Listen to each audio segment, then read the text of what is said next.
Shalom saudara semua. Haleluya. Kalau pada saat sore hari ini kita diperbolehkan berkumpul di tempat ini, semua hanya oleh anugerah dan kasih Tuhan yang begitu besar yang Tuhan berikan dalam setiap kehidupan kami. Kita masih diberi kesempatan untuk berkumpul, kita masih diberi kesempatan untuk beribadah. Oleh sebab itu kita akan pergunakan kesempatan ini dengan segenap hati kehidupan kita. Kita akan angkat dengan satu pujian oleh kuasa darah. Pada saat sore hari ini kesiaran perjamuan suci mengingatkan penebusan yang dari Tuhan untuk kita semua.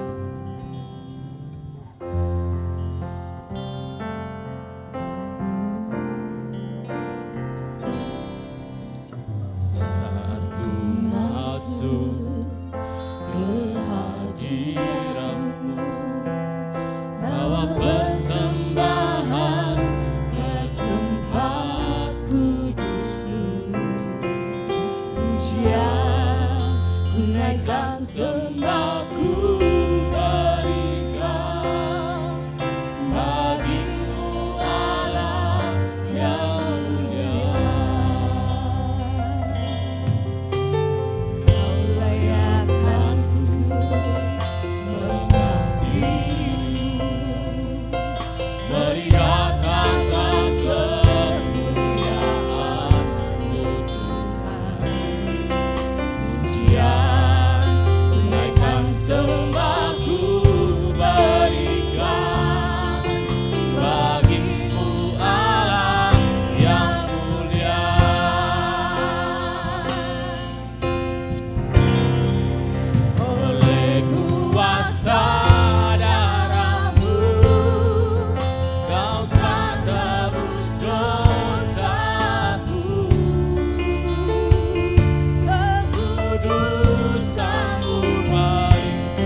kasih-Mu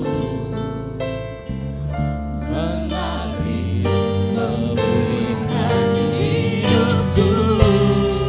Sungguh besar anugerah-Mu, Kau selamatkan hidupku. Ku menjadi ciptaan yang baru oleh kuasa darah-Mu. Ku menjadi ciptaan yang baru.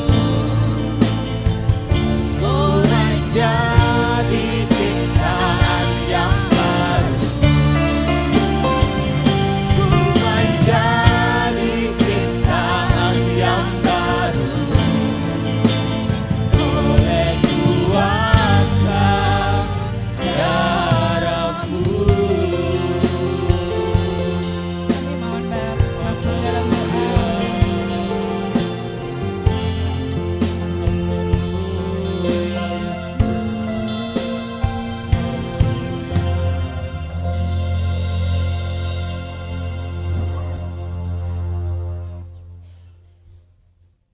Mbak Rati masuk dalam doa. Tuhan Allah Bapa kami yang bertahta dalam kerajaan surga yang mulia, kami mengucap syukur dan berterima kasih sebab kasih dan penyertaan Tuhan yang sungguh sangat luar biasa di sepanjang minggu ini. Terlebih Tuhan hari ini Tuhan memberikan kesempatan bagi kami, waktu yang indah untuk kami. Sebentar kami memuji membesarkan nama Tuhan, dan biarlah Tuhan setiap puji-pujian yang kami naikkan boleh benar-benar menyenangkan hati Tuhan. Terima kasih Tuhan, dan kami serahkan ibadah kami selanjutnya hanya ke dalam tangan pimpinan Tuhan, hanya di dalam nama Tuhan Yesus Kristus. Haleluya. Amin. Kita akan tetap bangkit berdiri, kita akan muliakan Tuhan dengan Dia lahir untuk kami.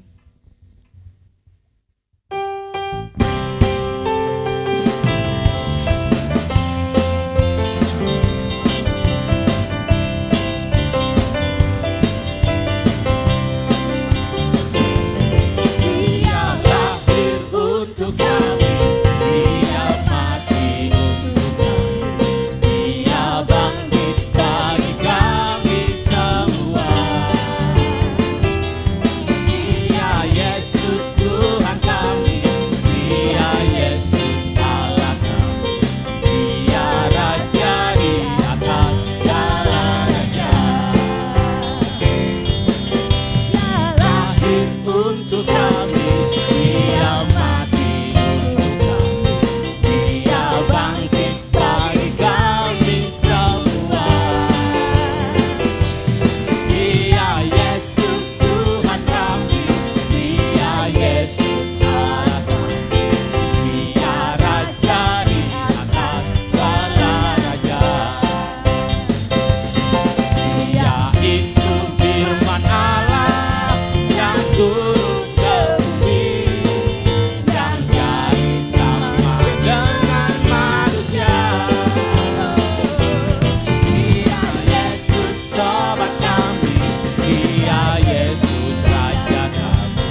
kuat berdiri. Kalau yang tidak kuat berdiri silahkan duduk. Tapi kalau yang masih kuat berdiri kita akan memuji Tuhan. Siji loro telu.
Saudara kasih, sungguh kalau kita percaya sama Tuhan dengan sungguh-sungguh, derek Gusti kanthi saestu, derek Gusti mboten atine mboten bercabang, mesti selamat.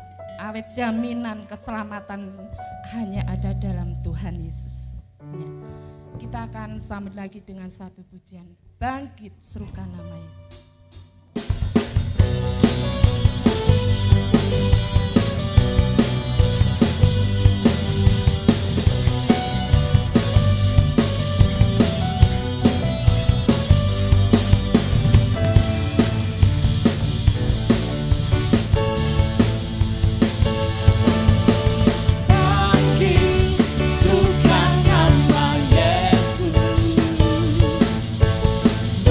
Maju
baik itu penyakit, baik itu beban berat yang ada di dalam kehidupan kita.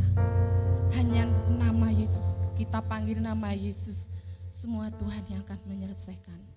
Karena kita punya Allah yang besar, Allah yang sanggup memberi kemenangan dan kemenangan dalam setiap kehidupan kita. Kami tidak tahu apa yang saudara bawa, beban berat apa yang sedang saudara alami. Namun biarlah pada saat sore hari ini kita akan serahkan semuanya kepada Tuhan.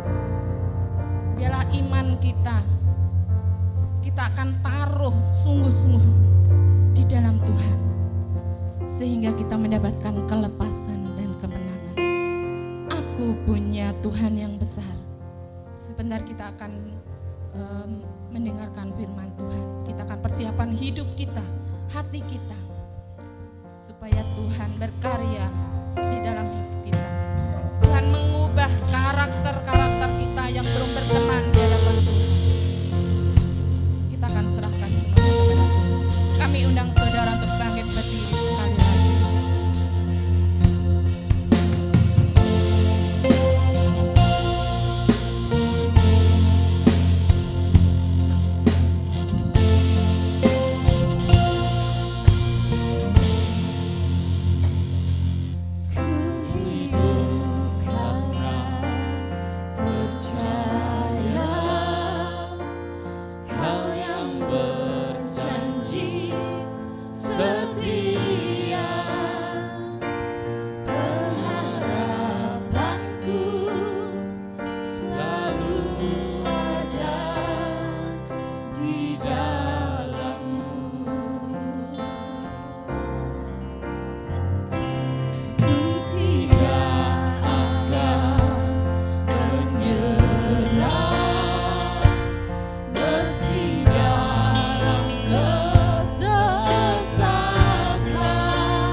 Kami punya Allah yang besar, yaitu Tuhan Yesus Kristus. Kami bangga memiliki Allah seperti Engkau Tuhan. Terima kasih buat kesempatan yang indah saat sore hari ini Tuhan. Kami boleh berada dalam rumah Tuhan. Kami sudah naikkan setiap pujian penyembahan dari setiap kami ya Bapa. Tiba saatnya kami akan duduk diam untuk mendengarkan kebenaran firman Tuhan. Tuhan berkati setiap kami ya Bapa. Berikanlah kami hati yang tenang, pikiran yang fokus akan firman-Mu ya Tuhan. Agar firman yang disampaikan melalui hamba-Mu dapat jatuh di tanah hati kami yang terbaik, bertumbuh, berakar, bahkan berbuah dalam setiap kehidupan kami pribadi lepas pribadi yang ada ya Tuhan. Terima kasih Tuhan, terima kasih Bapa, ampuni setiap kami ya Tuhan, dan layakkan kami untuk menerima kebenaran firman Tuhan saat sore hari ini. Hamba-Mu Bapak Gembala yang sudah Tuhan siapkan untuk menyampaikan kebenaran firman Tuhan. Tuhan urapi dengan kuat kuasa Roh-Mu Tuhan. Bukakanlah setiap rahasia-rahasia kebenaran firman-Mu bagi hamba-Mu. Agar apa yang menjadi mau-Mu Tuhan, rencana-Mu Tuhan bagi setiap kami dapat disampaikan bagi setiap kami saat ini ya Bapa. Terima kasih Tuhan, kiranya kuasa kegelapan, kuasa iblis yang ingin mencuri jalannya firman Tuhan saat sore hari ini.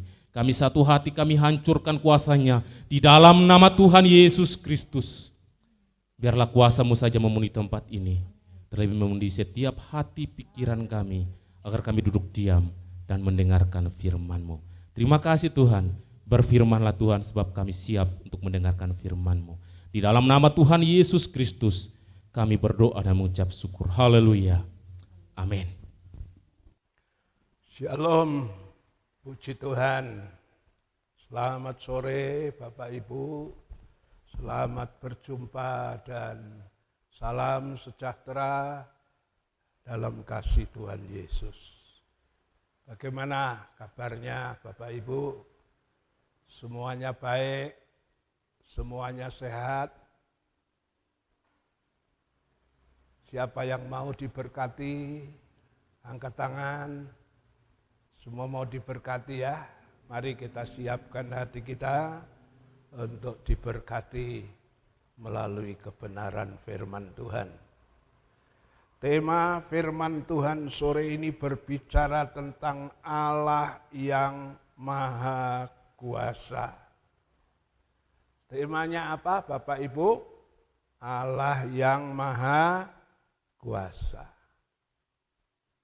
Apa sih artinya Allah yang Maha Kuasa?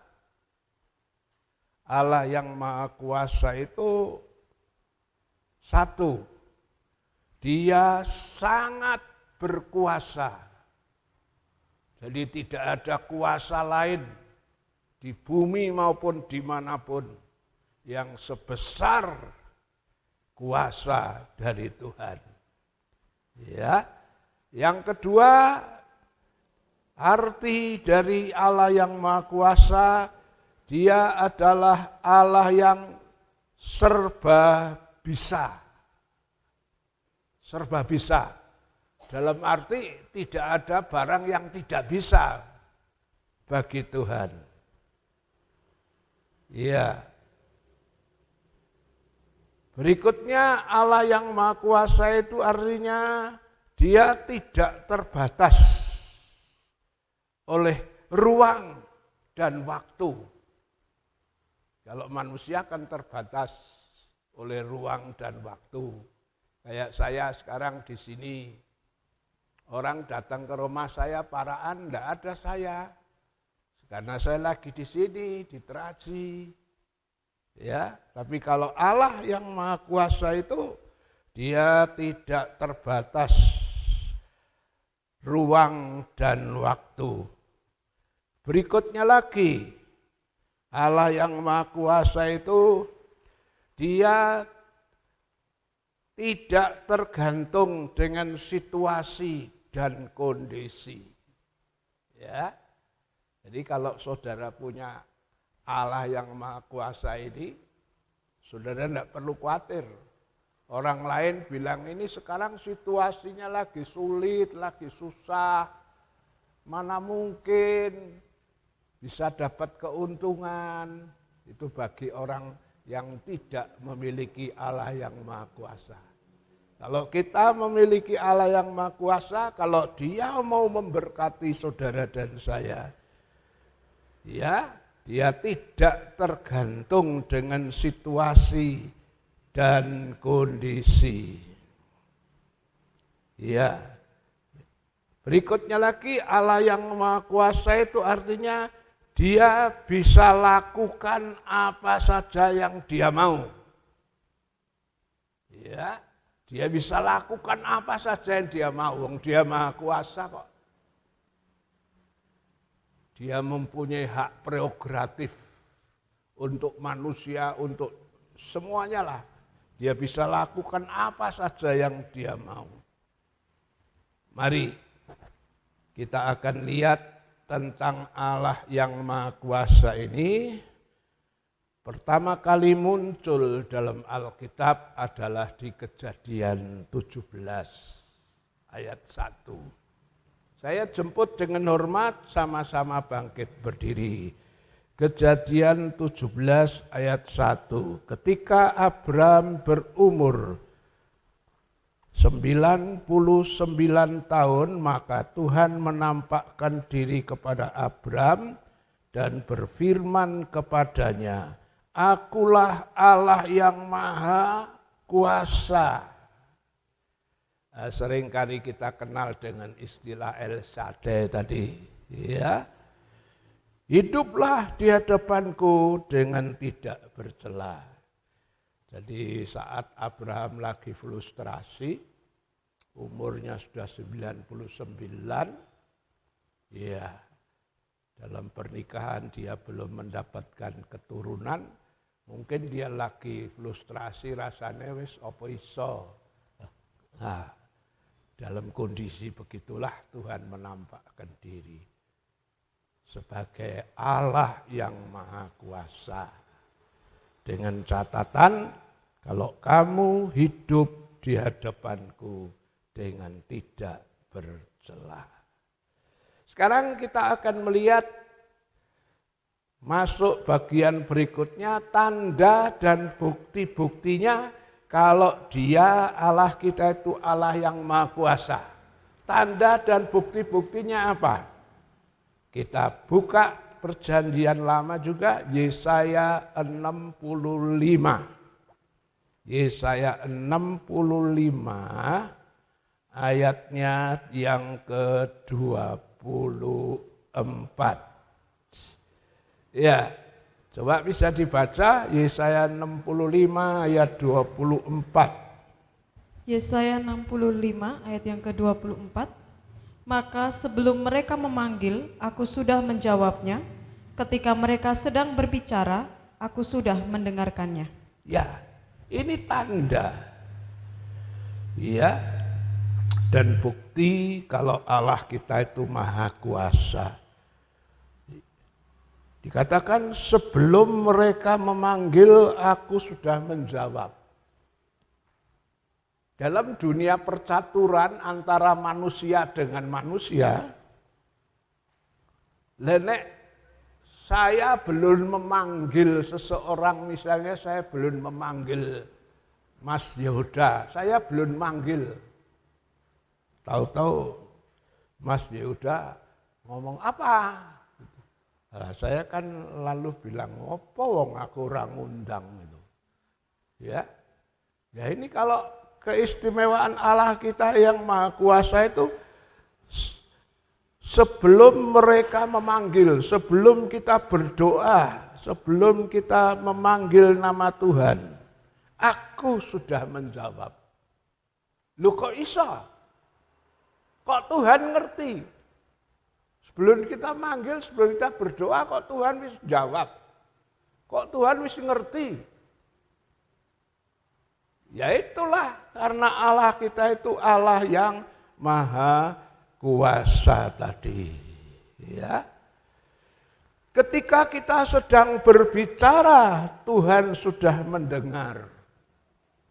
Saat kita sedang berbicara dalam doa, doa kita belum rampung, Tuhan itu sudah mendengar semuanya. Biasanya saudara, kita akan mendengar perkataan seseorang adalah ketika orang itu sudah ngomong sampai selesai. baru ngerti karepe. Tapi anehnya Tuhan yang Maha Kuasa itu sementara kita berbicara durung rampung, belum selesai, Tuhan sudah mendengar semuanya. Karena apa? Karena Allah kita itu Allah yang Maha Kuasa. Ya, dari ayat bacaan kita Yesaya 65 ayat 24 tadi, ya, mengandung arti. Ada beberapa arti dari Yesaya 65 ayat 24 itu. Dan dalam arti-arti semuanya itu menunjukkan bahwa Allah kita itu benar-benar Maha Kuasa. Ya, dalam Yesaya 65 ayat 24 itu mengandung beberapa arti. Dan dalam arti-artinya itu semua membuktikan bahwa Tuhan kita Tuhan yang Maha Kuasa.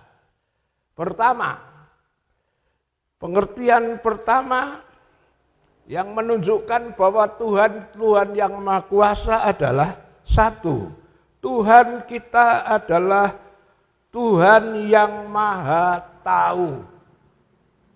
Dia Maha Tahu.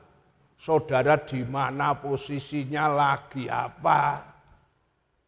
Tuhan itu tahu. Ya, tidak ada seseorang yang bisa lari atau sembunyi dari hadirat Tuhan. Karena Tuhan kita itu Tuhan yang Maha Kuasa, itu berarti Dia Maha Tahu juga. Mari, Mazmur 139. Ya, ayat 2 sampai dengan ayat 9. Dikatakan, kemana aku bisa lari dari hadirat-Mu? Mazmur 139 ayat 2 sampai yang ke-9. Engkau mengetahui kalau aku duduk atau berdiri. Engkau mengerti pikiranku dari jauh. Engkau memeriksa aku kalau aku berjalan dan berbaring. Segala jalanku kau maklumi. Sebab sebelum lidahku mengeluarkan perkataan, sesungguhnya semuanya telah kau ketahui ya Tuhan. Dari belakang dan dari depan engkau mengurung aku, dan engkau menaruh tanganmu di atasku. Terlalu ajaib bagiku pengetahuan itu, terlalu tinggi, tidak sanggup aku mencapainya. Kemana aku dapat pergi menjauhi rohmu? Kemana aku dapat lari dari hadapanmu? Jika aku mendaki ke langit, engkau di sana. Jika aku menaruh tempat tidurku di dunia orang mati, di situ pun engkau. Jika aku terbang dengan sayap fajar dan membuat kediaman di ujung laut. Ya, Tuhan yang Maha Tahu itu ngertilah posisi saudara itu di mana, lagi apa. Tuhan itu Maha Tahu, ya. Engkau mengetahui waktu aku duduk, waktu saudara berdiri.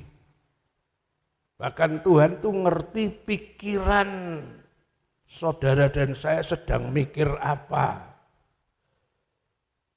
Tuhan selalu memeriksa atau melihat kalau saudara sedang berjalan. Berjalan lagi mau kemana ini? Lagi berbaring tidur, Tuhan juga tahu. Tuhan ngerti jalan-jalan yang akan kita lalui. Ya, bahkan di sini ini meh podo karo sing Yesaya 65 tadi. Sebelum lidahku mengeluarkan perkataan, sesungguhnya semuanya telah kau ketahui. Kalau percakapan orang dengan orang kan, kalau orang itu belum ngomong sampai selesai kan kita nggak ngerti maunya. Tapi kalau Tuhan, ya kita ngomong belum selesai, Tuhan sudah ngerti maunya. Ya, Tuhan mengawasi hidup kita dari belakang, dari depan, ya. Oleh karenanya itu Tidak ada satu makhluk yang bisa menyembunyikan diri di hadapan Tuhan.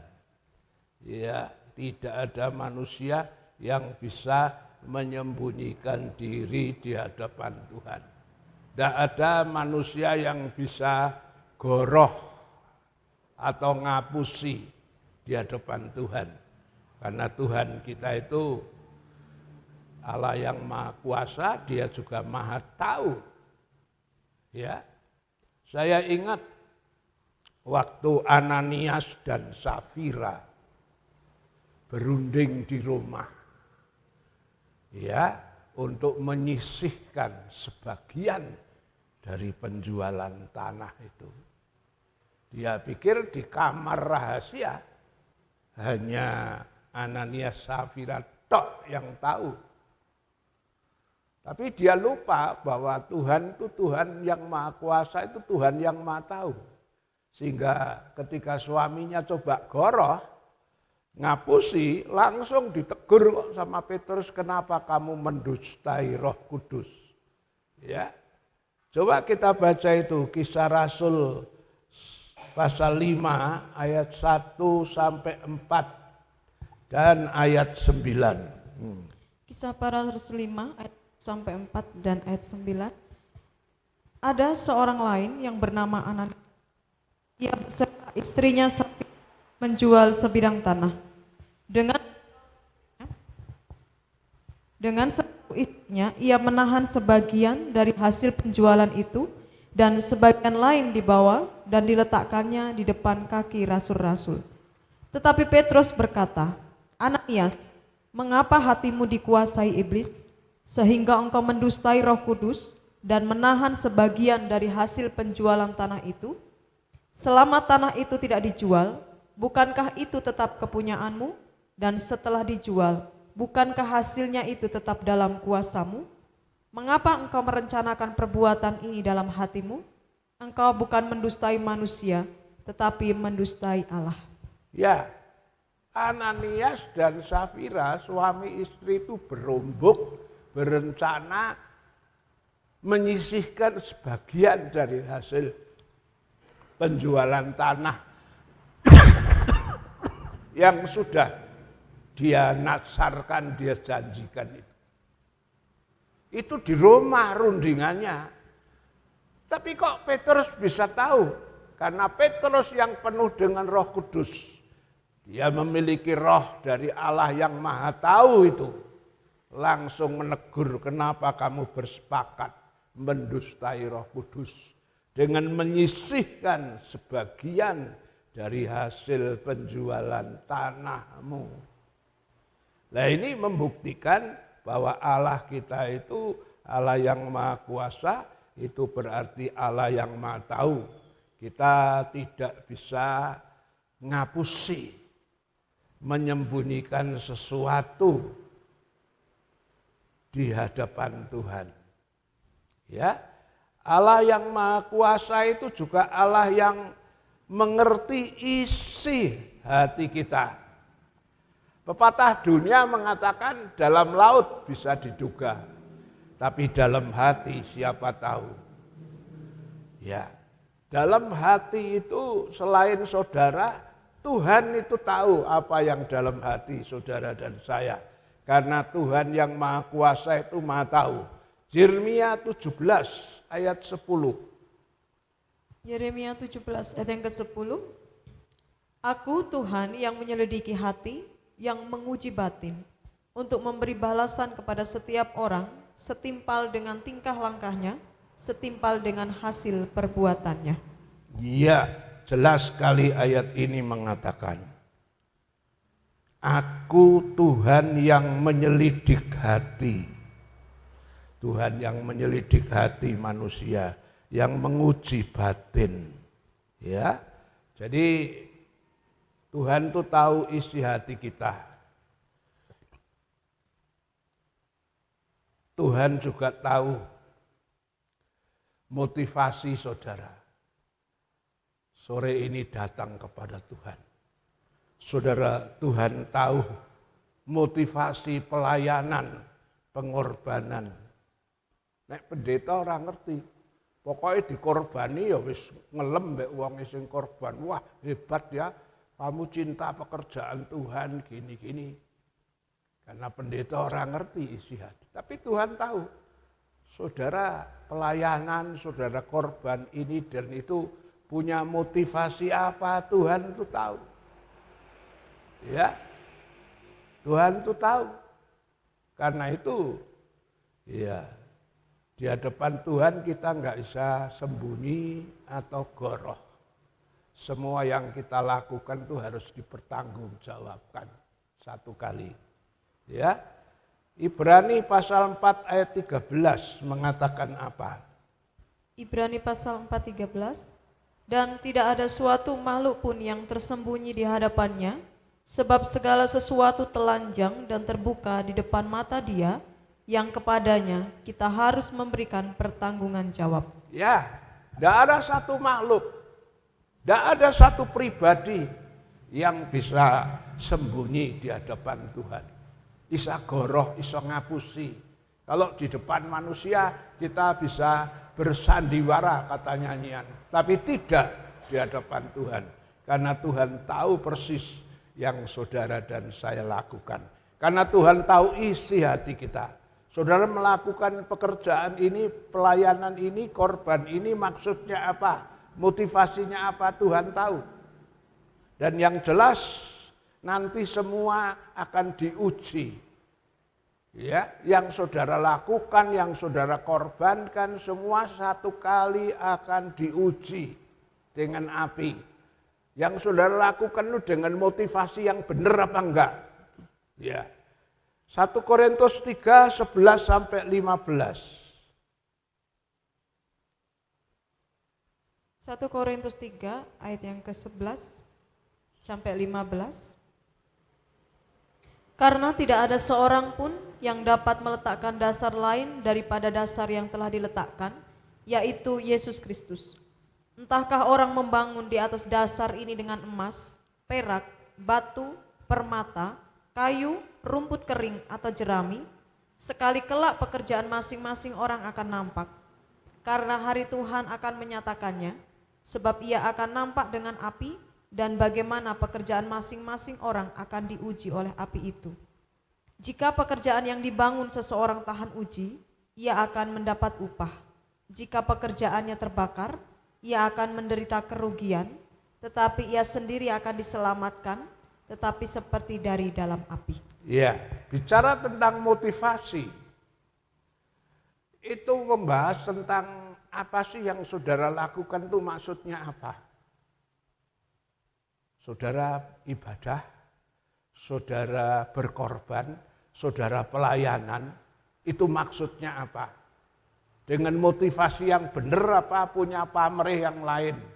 Misalnya aku melakukan ini supaya dapat pangalembono, pujian dari pendeta, dari majelis, dari yang lain-lain. Tuhan tahu. Saudara melakukan apa tujuannya supaya saudara ya berbuat banyak, supaya saudara bisa bisa mempengaruhi atau berkuasa dalam gereja itu. Jadi maksudnya mau ya cari kedudukan dengan saudara menunjukkan kiprah pelayanan, pengorbanan. Kalau tujuan maksudnya itu, Tuhan tahu. Karena Tuhan bisa nguji hati manusia. Satu kali akan diuji dengan api. Kalau motivasinya enggak benar, ketika diuji dengan api terbakar, habis. Jadi tiwas kesel, tiwas berkorban banyak, nantinya enggak dapat upah apa-apa, terbakar habis. Jadi ini bukti-bukti yang menunjukkan bahwa Allah kita itu Maha Kuasa. Dia bisa ngerti hati dan motivasi kita. Yang ketiga, bukti-bukti yang menunjukkan Allah kita Maha Kuasa. Ya, Dia tahu, Dia tidak pernah tertidur ya menurut Yesaya tadi ya. Allah yang Maha Kuasa itu Tuhan yang selalu memperhatikan manusia sebelum kita berdoa, Dia tahu.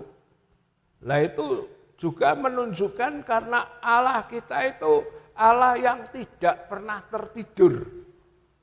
Mazmur 121 ayat 4. Mazmur 121 ayat yang keempat. Sesungguhnya tidak terlelap dan tidak tertidur penjaga Israel. Ya, Tuhan kita itu hebat. Menungso nek ora turu diluke lemes. Terus terang saya juga gitu. Kalau siang hari biar sebentar harus istirahat. Gitu. Kalau enggak sudah lemes. Gitu. Orang bisa begadang. Tapi untuk waktu tertentu, kalau terus-menerus mesti tidak kuat. Tuhan kita itu Tuhan yang Maha Kuasa. Ya. Dia bisa ngerti sebelum kita doa, Dia tahu keadaan kita di mana. Itu karena Dia juga tidak pernah tertidur. Ya. Di sini dikatakan di Mazmur 121 sesungguhnya tidak terlelap dan tidak tertidur penjaga Israel atau Tuhan. Seandainya Tuhan itu tertidur, suka tidur, tidak mengawasi ya terus-menerus keadaan manusia, saya kira mungkin waktu Sadrah, Mesakh, Abednego dilempar ke dapur api, dia langsung gosong, langsung mati. Buktinya apa? Itu 3 orang yang ngusung, yang nguncal memasukkan ke dapur api, kena hawa panas dari dapur api, dia sudah mati. Tapi yang dimasukkan tidak mati, malah dari 3 orang menjadi 4. Yang satu siapa? Yang satu saya percaya bahwa pribadi dari Tuhan sendiri hadir di situ. Tuhan tidak pernah tertidur. Kalau Tuhan tertidur 1 detik saja, Sadrah, Mesakh, Abednego sudah hangus terbakar. Ya, waktu Daniel dimasukkan ke gua singa, seandainya Tuhan kita ini suka tidur, Daniel udah habis dah, dimakan singa. Tapi nyatanya Daniel dilempar di situ nggak mati, nggak diganggu oleh singa. Karena apa? Karena Tuhan yang tidak pernah tertidur itu menjaga. Beda dengan waktu setelah Daniel dilepas. Lalu musuh-musuhnya Daniel yang sentimen sama Daniel itu dimasukkan ke gua singa. Dalam hitungan detik mungkin. Ya, langsung udah dimangsa oleh singa itu. Daniel 6 ayat 23 sampai 25. Daniel 6 ayat 23 sampai 25. Allahku telah mengutus malaikatnya untuk mengatupkan mulut singa-singa itu, sehingga mereka tidak mengapa-apakan aku. Karena ternyata aku tak bersalah di hadapannya. Tetapi juga terhadap tuanku, ya Raja, aku tidak melakukan kejahatan. Lalu sangat bersukacitalah Raja, dan ia memberi perintah supaya Daniel ditarik dari dalam gua itu. Maka ditariklah Daniel dari dalam gua itu, dan tidak terdapat luka apa-apa padanya, karena ia percaya kepada Allahnya. Raja memberi perintah, lalu diambillah orang-orang yang telah menuduh Daniel, dan mereka dilemparkan ke dalam gua singa, baik mereka maupun anak-anak dan istri-istri mereka. Belum lagi mereka sampai ke dasar gua itu, singa-singa itu telah menerkam mereka, bahkan meremukkan tulang-tulang mereka. Ya, Daniel semalam di gua singa tidak diganggu oleh singa. Kenapa? Tuhan tidak tertidur. Tuhan kirim malaikat penjaga. Setelah Daniel dilepas, musuh-musuh Daniel yang sentimen, yang menfitnah itu gantian dimasukkan di situ. Istri anak mereka dimasukkan, belum sampai ke dasar gua singa udah diterkam oleh singa. Ya, Jadi ini luar biasanya kita punya Tuhan yang maha kuasa, Tuhan yang maha tahu, Tuhan yang tidak pernah tertidur untuk menjaga dan melindungi umat-Nya. Ya, yang keempat, karena saudara dan saya punya Tuhan yang maha kuasa, maha tahu, maha mendengar, mengerti isi hati kita, maka nasihat firman Allah adalah, ya, ketika saudara punya masalah, punya persoalan apa saja, saudara tidak perlu datang kepada manusia. Kalau saudara datang sama manusia, manusia itu sudah kadang-kadang bertele-tele, birokrasinya terlalu sulit, ya, suka mengulur-ulur waktu, suka mengecewakan, maka lebih baik saudara dan saya datang sama Tuhan. Ketika saudara datang sama Tuhan, Tuhan kita itu tidak pernah mengulur-ulur waktu untuk menjawab doa saudara dan saya. Lukas 18 ayat 7. Lukas 18 ayat yang ke-7. Tidakkah Allah akan membenarkan orang-orang pilihannya yang siang malam berseru kepadanya, dan adakah ia mengulur-ulur waktu sebelum menolong mereka? Ya, tidakkah Allah akan menolong orang pilihannya yang berseru kepadanya? Adakah dia mengulur-ulur waktu? Tidak. Jokowi aja sebagai presiden pernah ngomong,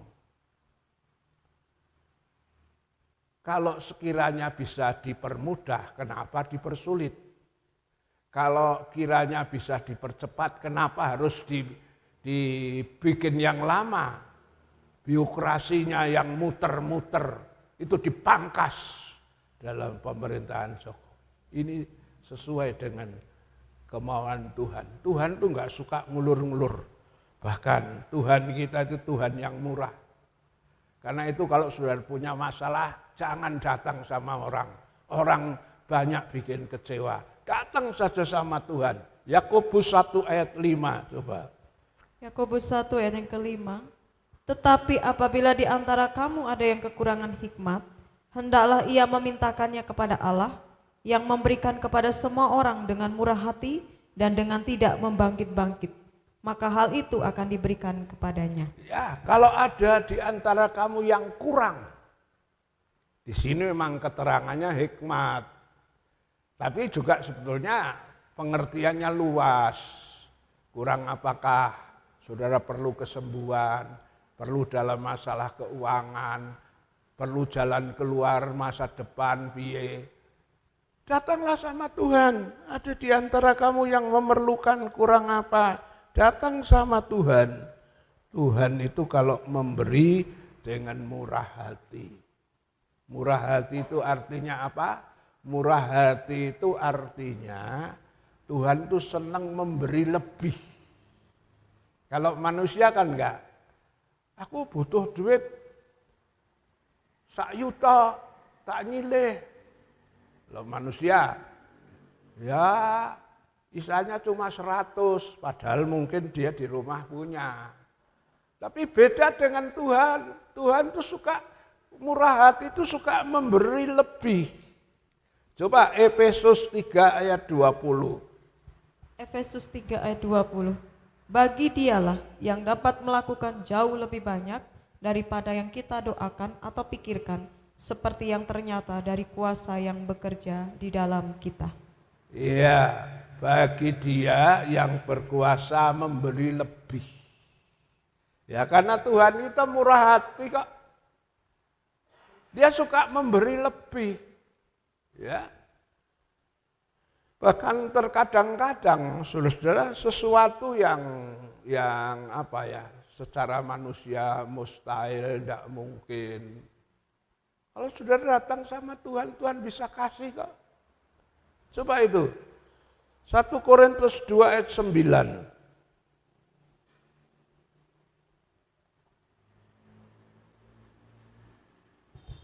1 Korintus 2 ayat 9, tetapi seperti ada tertulis, apa yang tidak pernah dilihat oleh mata dan tidak pernah didengar oleh telinga dan yang tidak pernah timbul di dalam hati manusia, semua yang disediakan Allah untuk mereka yang mengasihi Dia. Ya, yang tidak pernah didengar telinga, pernah dilihat mata, tidak pernah terpikir dalam hati, Tuhan sediakan. Apa artinya? Hal-hal yang secara manusia tidak mungkin, yang koyoke mustahil gitu, apa iso gitu. Waktu saya mengajak jemaat untuk membangun rumah Tuhan ini, banyak pertanyaan, apa iso? Zaman sulit, zaman sukar gini. Yuk duit teko ngendi? Walaupun di kas gereja cuma ada berapa. Tapi saya bilang kita punya Tuhan yang luar biasa. Dia El Shaddai, dia Jehovah Jireh yang mampu mengadakan. Buktinya sampai sekarang jalan terus. Dari mana duitnya? Saya sendiri kadang-kadang bingung. Kok iso ya? Kok iso? Ya ini saudara, yang enggak pernah didengar, enggak pernah dilihat, disediakan bagi orang yang mengasihi Tuhan. Syaratnya, saudara harus berdoa dengan iman. Ya, nek minta sama Tuhan ojo ragu, ojo bimbang. Harus percaya sing mantap. Yakobus 1 ayat 6. Yakobus 1 ayat yang ke-6, hendaklah ia memintanya dalam iman dan sama sekali jangan bimbang. Sebab orang yang bimbang sama dengan gelombang laut yang diombang-ambingkan kian kemari oleh angin. Ayat 7. Orang yang demikian janganlah mengira bahwa ia akan menerima sesuatu dari Tuhan. Ya, nek sembayangmu ragu, jangan harap doamu didengar. Dia harus minta dengan iman tanpa bimbang. Ya, Tuhan akan memberi. Dan juga ada catatan apa yang saudara minta sama Tuhan itu ya harus sesuai dengan kehendak Tuhan, ya. Jadi minta tidak sekedar menuruti hawa nafsu. Ya, nek permintaan menuruti hawa nafsu, nenggone surat Yakobus 4 tuh, kamu berdoa tapi kamu tidak dapat karena apa? Kamu hanya mau nuruti hawa nafsu. Tapi kalau permintaan itu hal-hal yang positif, ya, yang sesuai dengan kehendak Tuhan, pasti Tuhan kabulkan. 1 Yohanes 5:14. 1 Yohanes 5 ayat 14. Dan inilah keberanian percaya kita kepadanya, yaitu bahwa ia mengabulkan doa kita, jikalau kita meminta sesuatu kepadanya menurut kehendaknya. Ya, ini keberanian percaya kita kepadanya, bahwa ia mengabulkan doa kita. Catatan, jikalau kita meminta sesuatu keberanian menurut kehendaknya. Orang nuruti hawa nafsu, emosi, ya. Tapi meminta sesuatu sesuai dengan kehendak Tuhan.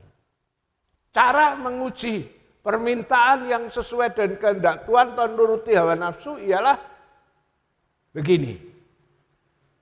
Kalau saudara minta sesuatu, lalu dijawab, dikabulkan oleh Tuhan, apakah hasil dari doa saudara itu semata-mata untuk kemuliaan nama Tuhan? Atau saudara sedang cari nama? Apa saudara sedang punya motivasi yang lain? Ini cara menguji doa saudara sesuai dengan kehendak Tuhan apa tidak? Yaitu ketika hasil doa saudara didengar, dijawab, apakah itu untuk kemuliaan nama Tuhan? Ya, 1 Korintus 10:31. 1 Korintus 10 ayat 31. Aku menjawab, jika engkau makan atau jika engkau minum atau jika engkau melakukan sesuatu yang lain, lakukanlah semuanya itu untuk kemuliaan Allah. Kalau kau makan, kau minum, kau apa sajalah, lakukan semua untuk kemuliaan nama Tuhan. Kau berdoa, memohon sesuatu, hasilnya dijawab, apakah itu untuk kemuliaan Tuhan? Atau untuk kemegahan sendiri, untuk sombong-sombongan, untuk jor-joran sama tonggomu, Tanggamu wis iso tuku montor apik lalu ngejori meneh doa. Tanggamu iso mbangun omah apik lalu mbangun luwih apik meneh. Tujuannya untuk jor-joran itu nuruti hawa nafsu. Tapi kalau hasil doamu semata-mata untuk kemuliaan nama Tuhan, Tuhan pasti akan menjawab. Dan tidak ada yang mustahil karena Tuhan kita maha kuasa, maha tahu, dan ya dia bisa lakukan apa saja. Dia bisa mendengar, memberi hal-hal yang saudara butuhkan, bahkan lebih.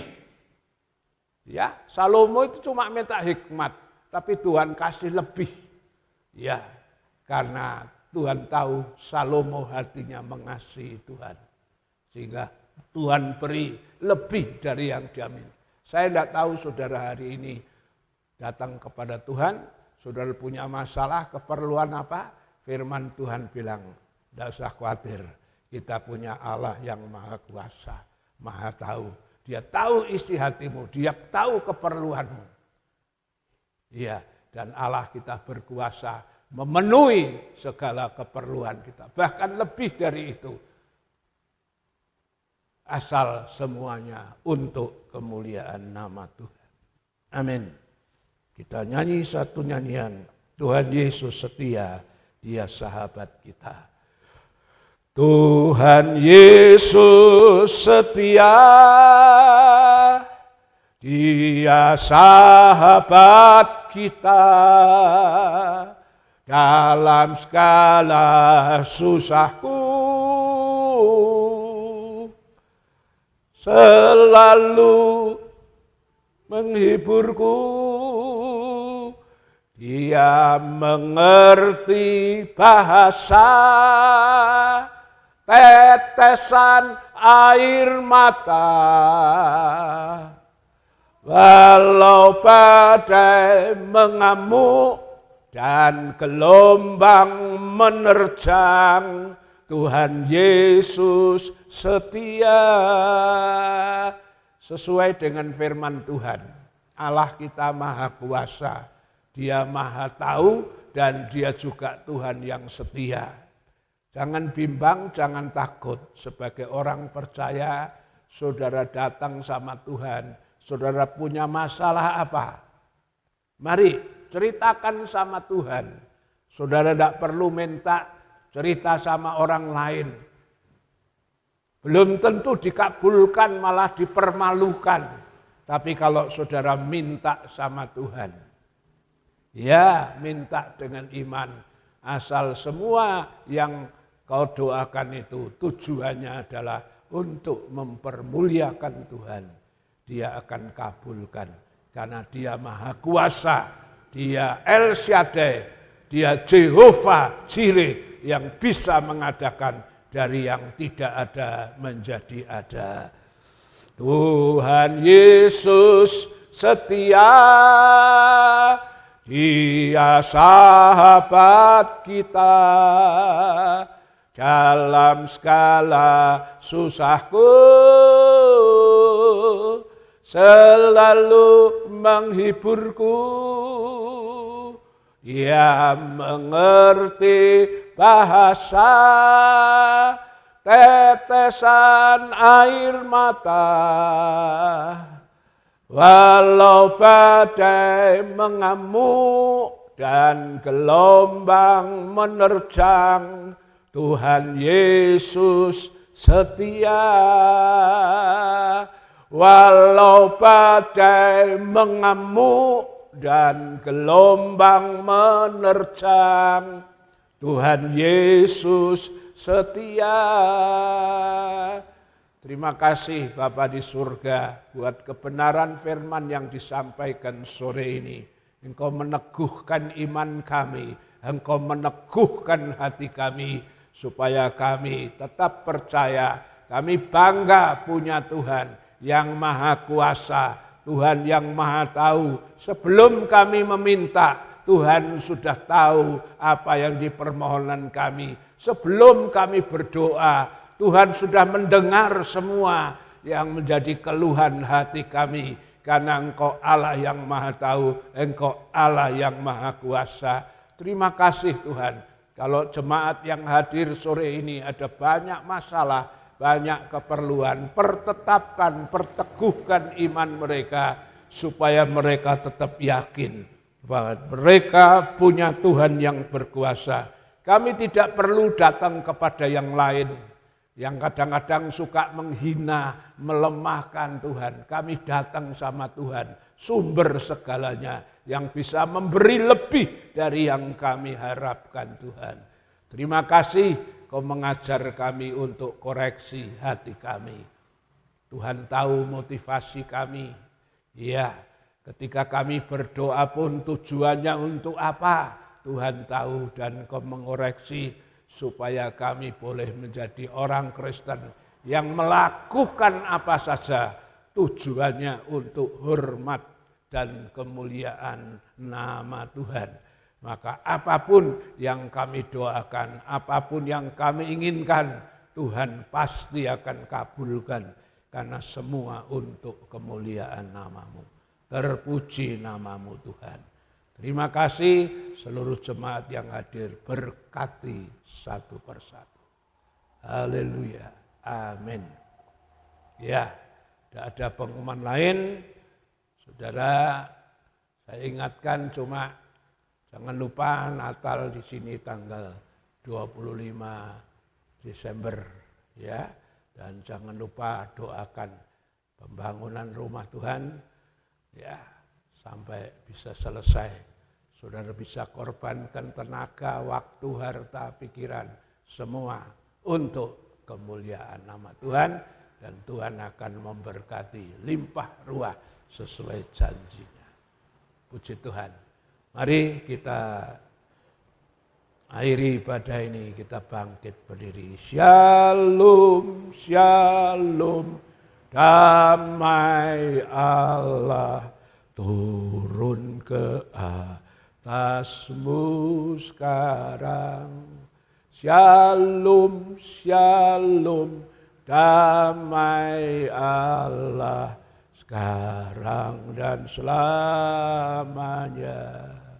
Seperti sungai mengalir, lembut gemercik, seperti burung merpati, damai surgawi. Shalom, shalom, diberkatilah kau selalu. Berkat atas nama Bapa, Anak, Roh Kudus. Marilah saudara kita pulang ke rumah masing-masing dengan membawa berkat Allah Bapa, kasih sayang dari Tuhan Yesus dan persekutuan Allah Roh Kudus menyertai kita semua. Yang sakit disembuhkan, yang lemah dikuatkan, yang punya masalah pulang dengan kemenangan. Apapun yang dikorbankan anak-anakmu, tatangan sukarela, perpuluhan nasar, buah sulung, bahkan persembahan untuk Natal atau untuk pembangunan, Tuhan terima, Tuhan berkati luar biasa. Marilah kita pulang membawa berkat dari Allah Bapa, dari Tuhan Yesus, dan persekutuan Roh Kudus menyertai kita semua. Dalam nama Tuhan Yesus Kristus. Amin.